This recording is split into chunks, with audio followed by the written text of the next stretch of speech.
Hi, I'm Bob Schrupp, physical therapist. Brad Heineck, physical therapist. And together we are the most famous physical therapists on the internet. In our opinion, Bob. Brad, we already did a video on how the single best treatment for quadriceps tendonitis or a tear. And I'll link that right here. Sure, okay. Right there. But now we're going to show you the 3 exercises that you want to do after the tear is starting to heal. Right. And you want to make sure you're putting some stress on the tendon, but not so much that it tears again. Right. So it's controlled stress, Sure. basically. So the first thing you're going to do, and this is one you can probably start off with almost immediately, is the straight leg raises, because Sure. you're not putting a great deal of stress on it. Right, So right. you're going to show those, You Brad? bet. Straight leg raises times 3. Okay, so this is the leg that we're working with. I always like to keep the opposite leg bent and up in this position, and it gives a little more stability. And we're just going to keep the knee straight. If you can, if it comes up and it goes like this and you can't keep it straight, it's probably not ready for it yet. Right. So you're here and up and down. Good control up. Yeah, Good control down, and up to about a 45. Is that what you say, Bob? I would say, yeah. And And that's for the hip flexion right, and some quad, probably. right. Yeah. Again, it's early on, but it's good to get that quadriceps so that you know you can keep the knee straight. And you really need to keep the knee straight for the whole 10 of them before you'd go to Yeah. the next exercise. Probably a good 3 to 5 seconds going up, Brad. Oh, Yeah. a slow, good. Yeah, yeah. you're probably really slow. You really want to slow and controlled here Sure. on this one. Normally we can do it that fast, but on this one you want to keep slow. And Excellent. even on a healthy quad, I can feel them working. It's amazing. What You a wouldn't- difference it makes. Yeah, it's, Yeah. yep. All right, then abduction. I'll do it facing this way. Yeah, I was 'cause going to I'm say. like, Yeah. okay, so now would be, we're doing ab or ad? Ab. Ab, okay. So I keep the bottom one and then I'm gonna go, Bottom is bent, and he's keeping, and you want to keep over There, onto your side. yeah. You don't want to lean this way too far or too far this way. There you go. And again, 3 to 5 seconds, Brad, nice and controlled.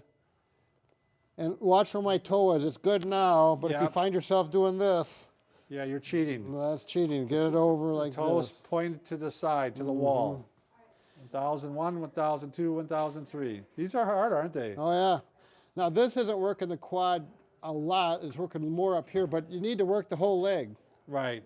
So we're not It's gonna, working the IT band a Yep. little bit here. So, and then adduction is the last one, Brad.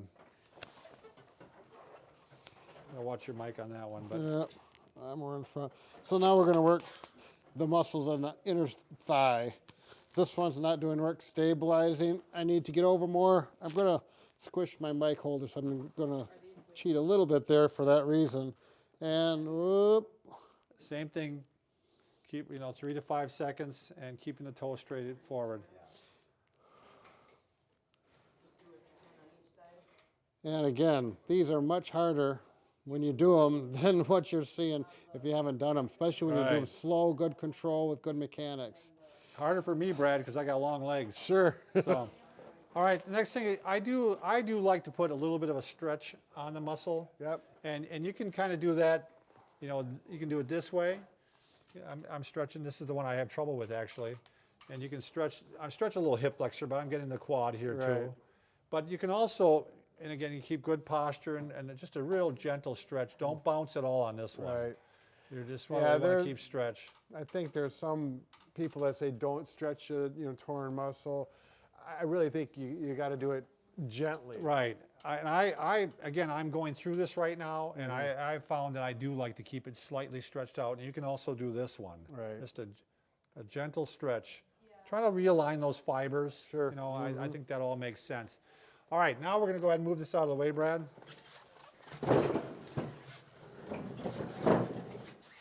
All right. Now, you can start off with just take a 2x4. This is not 2x4. This is what, 2x6s? Or it's 1x6s? They're 1x4s, I would think. All as right, close as we 1x4s. got. So we're going to have 3.5 inches high. Yeah, and you can go higher, actually, Sure. if you want. But I don't know if you can catch that, Lonnie, or not. I'll put it all the way back here. And this is just going to make it a lot easier to stay in control. But you put your heels on there. And let's say this is the one I'm having trouble with. So you're going to go ahead and lower yourself down, and you're going to sit way back like you're sitting on a chair. Because you're trying to make sure the knee stays over the toes. Sure. Not beyond the toes. You want to show, Brad? Yep. I got a board right here. So if we So put I go down, if I go like this, I'm going way in front of the toes. Right. I want to stay back like this. You can see it's like you're doing a squat with weights on, but no bar over your shoulders. Okay. Now the thing is, you want to do 3 to 5 seconds going down and 3 to 5 seconds going up. Actually, you probably just want to do eccentrics to start off with. So what we're going to do is, I'm going to show you this too, though, by the way. I'm getting ahead of myself here, Brad. I can see that. It's all right. All right. What I'm going to do is first, I want to make sure you're not going knees in. Right. I want to make sure you're not going knees out. Right. You're keeping them straight over the toes. Right. Okay. And Then, how far you go down is going to be by how far you are in the rehab. You don't right. wanna You may want to start off real shallow. Right. And the second thing is you probably want to start off with what we call eccentric strengthening. So I'm strengthening this one. So on the way down, you can even lean a little bit more on this one and go down on this one. The injured one? And the injured one. And then going up, you can lean over onto the right and push up with the right one. Sure. Yep. Brad, you had also mentioned that people could use a cane.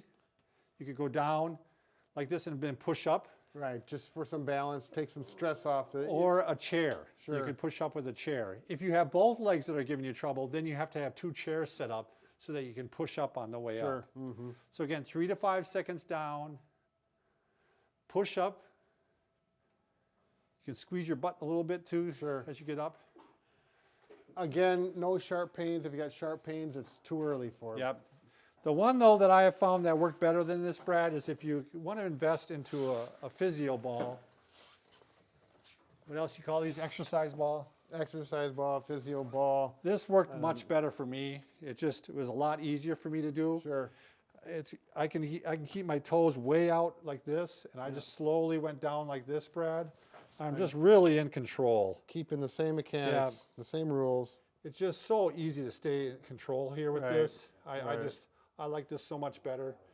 And even with the ball, depending on, you might use a cane that you could hold for balance Right, if you haven't used this If you want to before. do eccentric, just do eccentric. You can go down like this, or you can lean to the right going up and take the pressure off of it. Sure. So I'm putting the pressure on the left one on the way down, and I'm putting the pressure on the right one on the way up. Yep. That's what I've been doing at home. Yeah, that's a good technique. I So- like that. Eventually, if you're a heavy-duty athlete and a heavy-duty weightlifter, you may want to go, simulates our big bar, right, Brad? Right, you bet. These are each 45 pounds. Yeah, big. Yeah, these are those titanium plates you can see through. Right. So anyway, what you're going to want to do is eventually can do some squats. If you know the proper technique for squats, you can put some heavy weight on you, and you can just do some real slow squats. And that's supposed to be actually very good for a quadriceps tendonitis or tear, if you're ready for that phase of it. Right, that's So- near the end of the rehab. Now, how often, if you're doing like the ball on the wall and stuff like that, you can do that every day. You can even do it twice a day. That's how often you can do it. You're not going to get too aggressive. You got to let your body rehab. I guess it's an individual thing. It is. That's a very good point, Brad, because you got to listen to your body and see how it's Sure. doing. Right. But if you're doing squats, I wouldn't do those more than twice a week. Yeah. Heavy squats. Right, exactly. Right. But you're exactly right, Brad. This is all experiment for you. Got to figure out what works for your body. Right. I found out that this worked better for me than doing it on the board. Right. Maybe other people are going to like the board better. Sure. So- Right. All right. If you haven't already, make sure you subscribe because it would make us happy, right, Brad? Well, yeah, and not only that, we're going to give more information like this, right? Yeah, I think we are. Thanks.